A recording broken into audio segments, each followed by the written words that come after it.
గాక. ఈ దినము ధ్యాన వాక్యము కీర్తన గ్రంథము 23వ అధ్యాయము దావీదు కీర్తన. యెహోవా నా కాపరి, నాకు లేమి కలుగదు.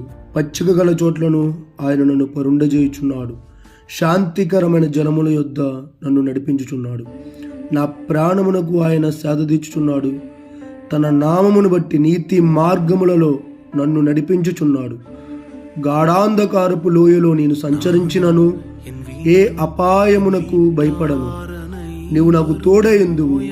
నీ దుడ్డు కర్రయు నీ దండమును నన్ను ఆదరించును. నా శత్రుల ఎదుట నీవు నాకు భోజనము సిద్ధపరచుదువు. నూనెతో నా తల అంటి ఉన్నావు. నా గిన్నె నిండి పొర్లుచున్నది. నేను బ్రతుకు దినములన్నీయు కృపాక్షేమములే నా వెంట వచ్చును. చిరకాలము యెహోవా మందిరములో నేను నివాసము చేసేదను అని దావీదు ఏ రీతిగా ఈ యొక్క కీర్తన ద్వారా పలుకుచున్నారో, ఈ యొక్క 23వ కీర్తన మన యొక్క హృదయాల్లో ధ్యానిస్తూ దేవుని సన్నిధిలో ప్రార్థిస్తూ ముందుకు సాగాలని కోరుకుంటూ దేవుడు మిమ్మల్ని దీవించును గాక.